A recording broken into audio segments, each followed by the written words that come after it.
하나님만을 두려워하며 살아갑시다 라는 제목으로 말씀 나누고 우리 기도하는 시간을 갖도록 하겠습니다. 오늘 1절에서 15절 이 말씀을 간략하게 요약하면 이런 내용입니다. 사울이 40세에 왕이 되었고 왕이 된 후 2년이 지났을 때 즈음입니다. 군사 3,000명을 상비군으로 선발하여 뽑아놓고 사울 왕이 자신과 함께 2,000명의 군사들을 모아서 데리고 있었고, 또 사울 왕의 아들인 요나단을 1,000명의 군사들과 함께 그렇게 동행하게 하였습니다. 근데 이 요나단이 1,000명의 군사들을 데리고 이 블레셋 수비대를 급습하여 공격했던 거예요. 그러니까 이 블레셋은 이스라엘이 우리 수비대를 공격하고 침략하려고 하네 하고 전쟁을 선포하고 블레셋 나름대로 군사들을 막 모았습니다. 사울 왕은 사무엘을 지금 기다리고 있는 상황이에요. 왜냐하면 전쟁에 나가기 전에, 출전하기 전에 하나님 앞에 제사를 지내고 하나님께 먼저 우선순위를 두고 하나님께서 이 전쟁을 승리하게 하시기를 기원하고 예배하고 그리고 나아가서 전쟁을 치르려고 했습니다. 근데 사무엘이 사울에게 7일 동안 기다려달라고 그렇게 요청을 했던 거예요. 근데 7일째가 되는데도 사무엘이 나타나지 않자 사울 왕은 마음이 많이 초조했습니다. 백성들도 많이 두려워했고요. 그래서 할 수 없다. 상황이 이렇게 됐으니 나라도 하나님 앞에 제사를 지내야겠다 하고 성급하게 벌레벌떡 그냥 제사를 자기가 진례를 했습니다.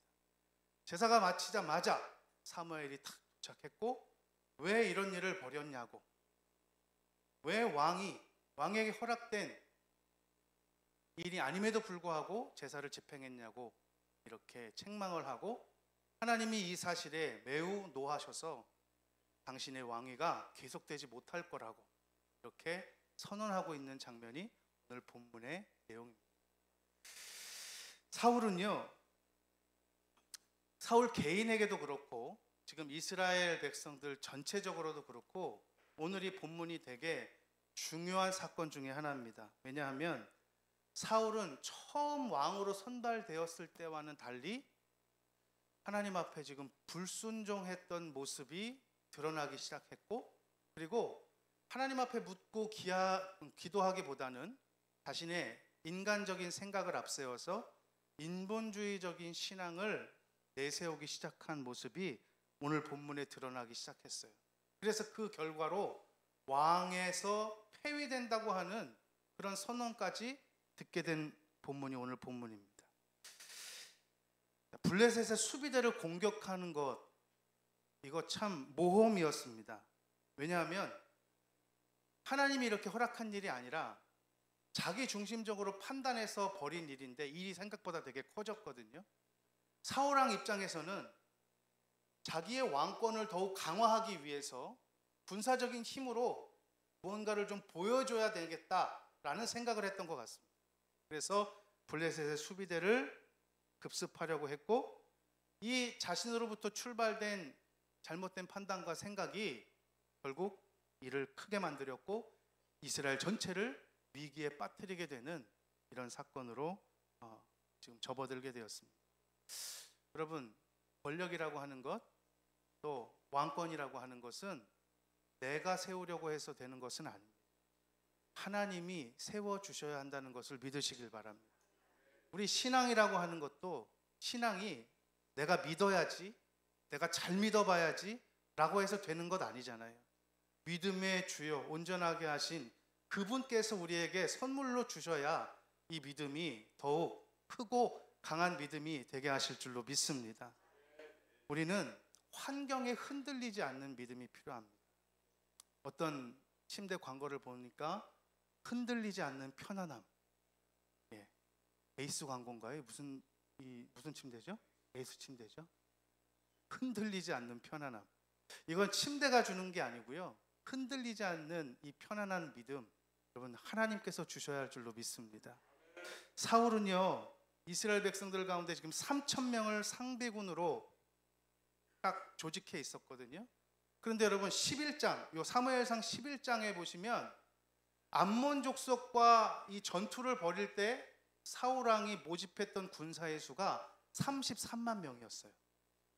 근데 생각해 보십시오, 여러분. 고대 사회에서 33만 명의 군사들을 소집해서 상비군으로 만들어서 계속해서 국가가 관리한다? 쉬운 일은 아닙니다. 지금 대한민국에도 군인들의 숫자가 50만 명이 조금 안 되는 걸로 제가 알고 있어요. 그런데 이 당시에 33만 명이다. 그럼 엄청나게 많은 숫자거든요. 이 33만 명이 다 상비군이라면 여러분, 소는 누가 키워요? 양은 누가 키워요? 농사 누가 하고? 고기 누가 잡습니까? 생업이 안 되는 거예요. 그러니까 그렇게 할 수 없고 20세 이상 남자들, 20세 이상 성인들, 평상시에는 그냥 똑같이 자기가 가지고 있던 직업, 생업에 열심히 종사하고 살다가 어떤 국가적인 위기나 전쟁이 생기면 그 신체 건강한 20세 이상의 사람들을 모아서 전쟁하고 또 전투하고 했던 그 시대가 바로 이 고대 사회인데요. 여러분, 국가에서는 33만 명이라고 하는 이 어마어마한 숫자 관리하기도 어렵고 보급품을 지급하기도 어렵고 이들을 케어할 수 있는 힘이 전혀 없는데, 지금 이스라엘 백성들의 이 3천 명이라는 숫자는 상대적으로 많이 적죠. 33만과 3천.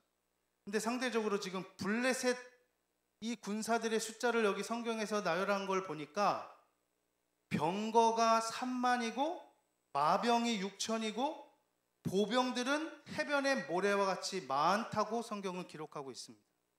그러니까 이스라엘하고는 상대도 안 될 만큼 블레셋이 군사력에 있어서는 절대적으로 우위였는데도 불구하고 어떤 생각인지 몰라도 잘못 사자의 코털을 건드렸던 거죠.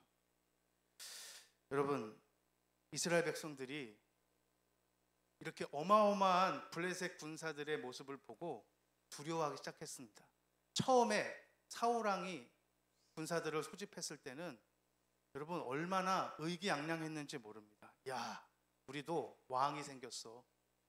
사울 왕을 보니까 든든해. 어떤 대적이 나타나도 우리는 질 것 같지가 않아. 여러분, 이렇게 자신만만한 모습으로 있다가 블레셋의 어마어마한 군대의 모습을 보고 하나둘씩 두려워 떨기 시작했습니다. 그리고 어떤 사람들은 숨기도 하고 또 시간이 지나니까 도망가기도 했습니다.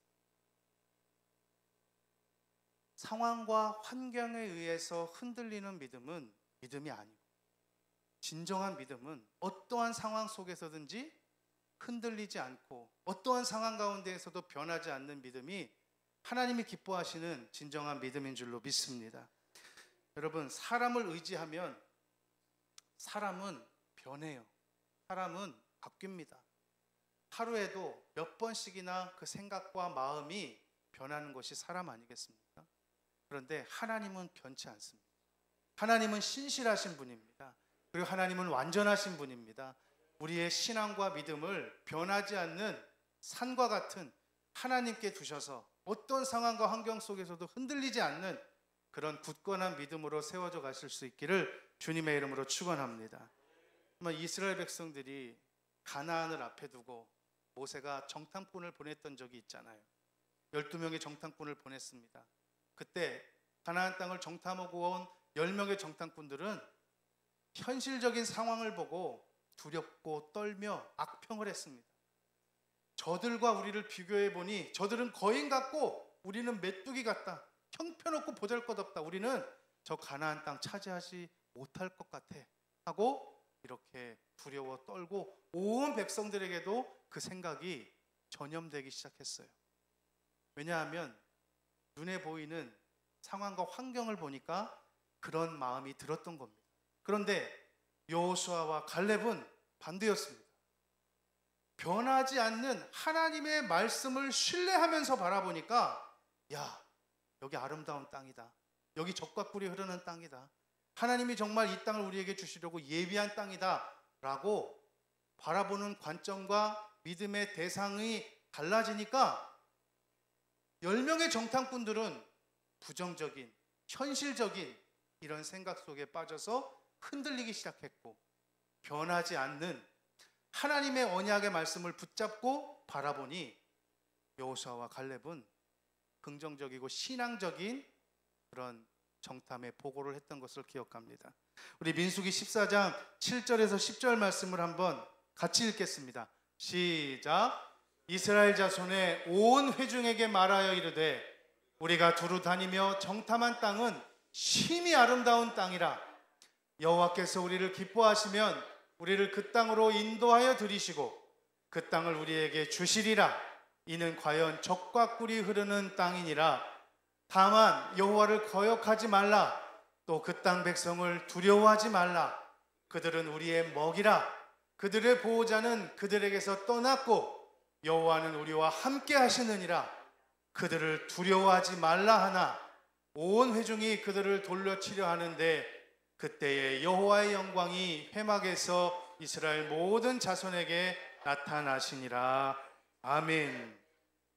이처럼 환경에 흔들리지 않는 믿음의 뿌리가 하나님께, 그리고 하나님의 말씀께, 그곳에 믿음의 뿌리를 두니까 흔들리지 않는 거예요. 환경은 점점 어렵고 힘들고 점점 나빠 보여도 하나님의 말씀은 변하지 않고 하나님의 약속은 신실하기 때문에 상황과 환경 앞에 변하지 않고 흔들리지 않는 그런 믿음을 저와 여러분들이 소유할 수 있기를 바랍니다. 하나님은 우리의 믿음을 가끔씩 테스트해 보시려고 이렇게 어려운 시험과 환경, 여러 가지 변하는 상황들을 우리 앞에 펼쳐 놓으실 때가 있습니다.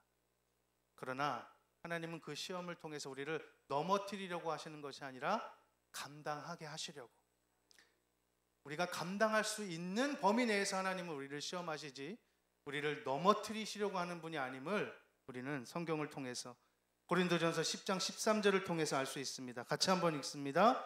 사람이 감당할 시험 밖에는 너희에게 당한 것이 없나니 오직 하나님은 미쁘사 너희가 감당치 못할 시험 당함을 허락지 아니하시고 시험 당할 즈음에 또한 피할 길을 내사 너희로 능히 감당하게 하시느니라. 아멘. 다 감당해낼 수 있기를 주님의 이름으로 축원합니다. 어떠한 신앙의 테스트, 어떤 시험, 하나님이 허락하신 것을 다 감당해내고, 하나님은 하나님의 정하신 기한과 때를 두고 일하신다는 것을 오늘 본문은 또 말해주고 있습니다. 8절에 보면 사무엘은 7일 동안의 기한을 정해놓고 사울에게 자신을 기다리라고 말하고 떠났습니다. 고대 사회에서 전쟁이라고 하는 것은 국가와 국가와의 전쟁, 그 이상의 성격이 있어요. 그 나라가 섬기는 신들의 전쟁이라고 생각했습니다. 그래서 항상 전쟁에 나가기 전에 이스라엘이든 이방 나라든 항상 먼저 자기가 섬기는 신에게 제사를 지내고 예배하고 그 전쟁에 출전하는 거예요. 그런데 아무나 예배를 집도하는 게 아니죠. 이스라엘 백성들의 입장에서는 제사장이 그 제사를 집도해야 되는데 사무엘이 지금 나타나질 않는 겁니다. 7일째 되는 날이 지금 저녁이 다 되어가는데도 나타나지 않는 거예요. 여러분, 사울 입장에서 보면 너무 불안합니다. 시간이 없어요. 왜냐하면 상대는 숫자적으로도 많고 무기적으로도 강력하고 상대적으로 3천여 명의 이스라엘 백성들의 군사들은 두려워 떨기 시작하고 숨고 도망가고, 여러분, 그러니 얼마나 사울의 입장에서 초조하겠습니까? 그래서 할 수 없다 하고 자기가 나라도 빨리 제사를 지내고 나가야겠다 하고 제사를 지내게 됐던 거예요. 내 제사가 딱 마치게 될 때쯤 그때 사무엘이 딱 도착했습니다. 그러니까 정한 7일 시간을 넘기진 않았던 것 같아요. 좀 더 기다렸으면 좋았을 것을, 늦게까지 조금 더 인내하고 참아줬으면 좋았을 것을 사울은 마음이 급하고 이 약속을 신실하게 받아들이지 못했기 때문에 불안하고 두려운 마음에 자기가 허락되지도 않은 제사를 집도하게 되었던 것이죠.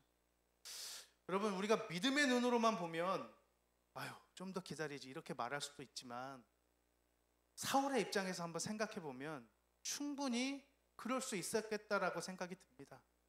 보세요. 상대는 너무 강하죠. 우리는 적죠. 그나마 적은 인원도 지금 다 떠나가죠. 이 전쟁에서 대패할 것 같은데 빨리 뭐라도 하고 싶은 마음이 안 생기겠습니까? 그럼에도 불구하고 하나님께서 원하시는 것은 기다리는 겁니다.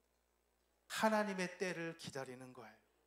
내가 결정하고 내가 선택하는 것이 아니라 하나님이 정하신 그 때를 묵묵히 기다리고 기대할 때 하나님은 그때 역사하실 줄로 믿습니다. 얼마나 사울은 애가 타고 원망했겠습니까? 아니, 이렇게 급박한 상황인데 왜 7일이나 기다리라고 하는 거야? 한 사람이라도 더 와서 도와주지는 못할 망정 왜 시간을 이렇게 질질 끌면서 우리를 망하게 하는 거야? 이런 생각 안 들었겠습니까? 그럼에도 불구하고 하나님은 하나님의 때를 기다리기를 원하셔요. 참고 인내하기를 원하십니다. 그 약속을 신실하게 믿어주기를 바라시는 겁니다. 여러분, 노아에게 홍수가 있을 것임을 알리시고 방주 만들라고 하셨는데요, 홍수가, 비가 1년이 지나도 2년이 지나도 조금 더 기미가 보이지 않는다면 여러분, 우리 의심되지 않겠습니까? 그리고 내가 지금 뭐 하고 있는 거지? 라고 하나님을 원망하지 않겠습니까? 10년이 지나도 20년이 지나도 아무런 기미가 없어요. 여러분, 이거 기다린다는 것이 쉬운 일은 아닙니다. 아브라함에게도 내가 약속한 자식을 줄 테니까 기다려 했지만 1년이 지나도 2년이 지나도 아무 기미가 보이지 않을 때 너무너무 답답하고 너무너무 힘든 겁니다. 그러니까 자기의 인간적인 힘을 써서 종을 아들 삼아볼까? 첩을 들여볼까? 뭐 별 생각을 다 하고 별 수단을 다 써보잖아요. 그게 연약한 저와 여러분들의 모습 아니겠습니까? 여러분, 말씀을 거울 삼아서 온전히 인내를 이룰 수 있기를 주님의 이름으로 축원합니다. 급한 것은 내가 급한 거지 하나님은 급하시지 않고 하나님의 때는 가장 완벽하고 가장 정확하다는 것을 신뢰할 수 있기를 주님의 이름으로 축원합니다. 성경의 인물들도 이렇게 많이 조급하고 인내하기 어려운데 여러분, 우리 한국 사람들 얼마나 급해요. 외국인들이 한국에 와서 배우는 많은 말들 중에 제일 먼저 배우는 말들이 빨리빨리라 그러잖아요. 빨리빨리. 한국 사람들의 이 성격이, 기질이 얼마나 급한지 외국 사람들이 보면 이해 안 되는 부분이 너무 많대요. 뚝배기에 펄펄 끓는 국밥을 그거 좀 식고 거품이 가라앉으면 먹어야 되는데 펄펄 끓는데 입으로 막 집어넣는 게 이해가 안 된대요. 아우 시원하다. 아우 시원하다. 여러분, 자판기 커피 버튼을 눌러놓고 그 손 안에 이렇게 기다려요. 다 나올 때까지 좀 기다리면 되는데 빨리 빼려고 그것도 좀 기다리고 있어요. 컵라면 3분이라고 뜨거운 물 붓고 3분이라 그러는데 3분까지 기다리는 사람 많지 않습니다. 여러분, 한국 사람들 급하죠. 이런 사소한 일도 오래 기다리는 거 힘든데 하나님의 약속을 1년, 10년 여러분 쉽지 않습니다. 그럼에도 불구하고 우리가 할 수 있는 것은 하나님의 약속을 믿을 수 있는 그 믿음을 우리에게 주님이 주시면, 하나님께서 그 은혜를 우리에게 주시면 우리는 기다릴 줄로 믿습니다. 여러분, 예수님 곧 오시겠다고 말씀하셨는데 아직도 안 오셨어요.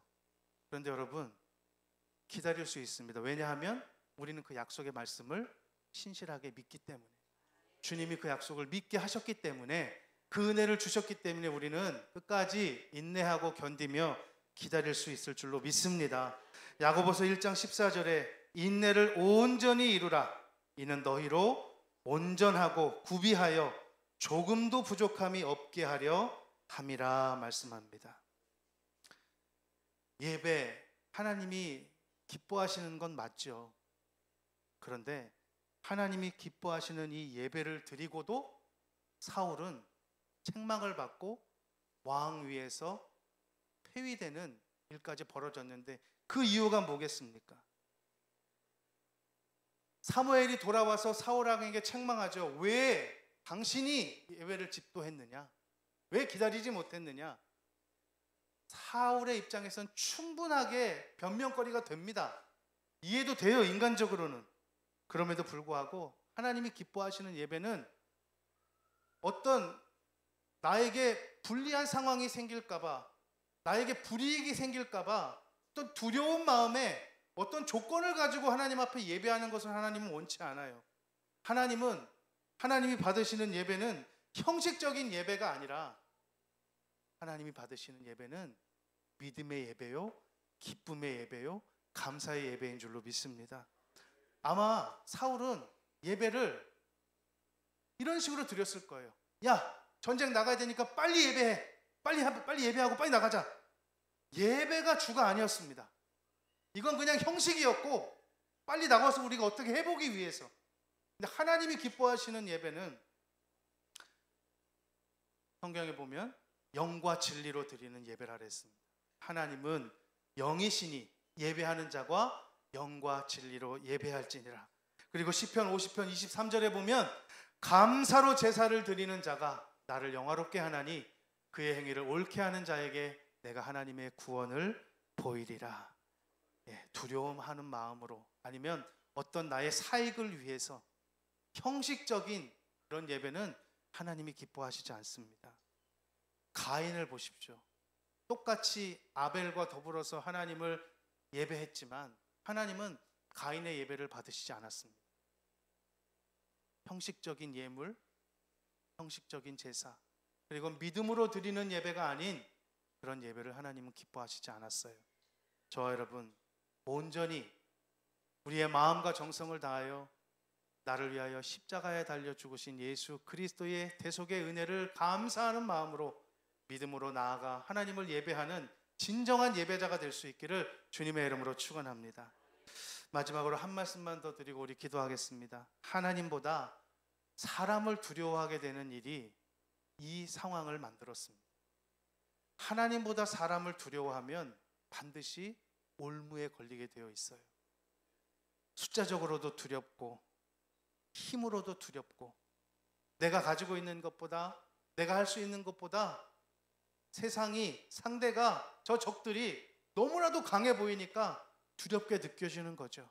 그러나 눈에 보이는 사람과 환경을 두려워하지 말고 살아계신 하나님, 모든 것을 가능하게 하실 수 있는 분, 우리의 몸과 영혼까지도 하나님께서 주관하고 계시는 그 하나님을 두려워할 수만 있다면 저와 여러분 흔들리지 않는 믿음으로 주님 앞에 설 수 있게 될 줄로 믿습니다.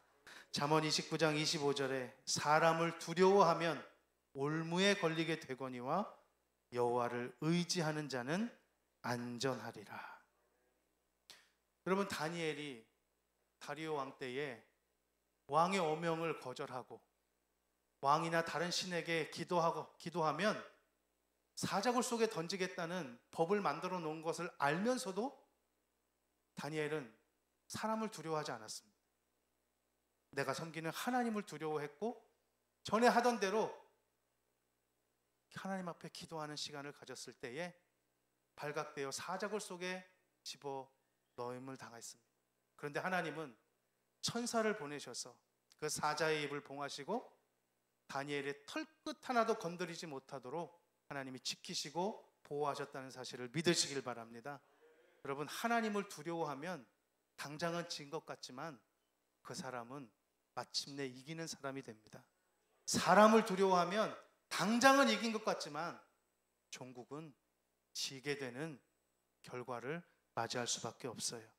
저와 여러분, 오늘 이 말씀을 기억하시고 사람을 두려워하지 아니하고 하나님을 두려워할 줄 아는 형식적인 예배의 신앙이 아니라 하나님 앞에 믿음의 예배, 기쁨의 예배, 감사의 예배, 영과 진리 안에서 드려지는 예배의 성공자가 되기를 위해서 기도하시고, 또 사람은 숫자에 연연하는 그런 어리석은 사람들처럼 우리가 그런 신앙을 갖지 않고 오직 나 홀로 있다 할지라도 하나님이 나와 함께 하시면 이 모든 것을 가능하게 하실 수 있다는 이 분명한 진리와 믿음 위에 굳게 설 수 있는 저와 여러분들의 신앙이 되기를 주님의 이름으로 축원합니다. 우리 아무것도 두려워 말라.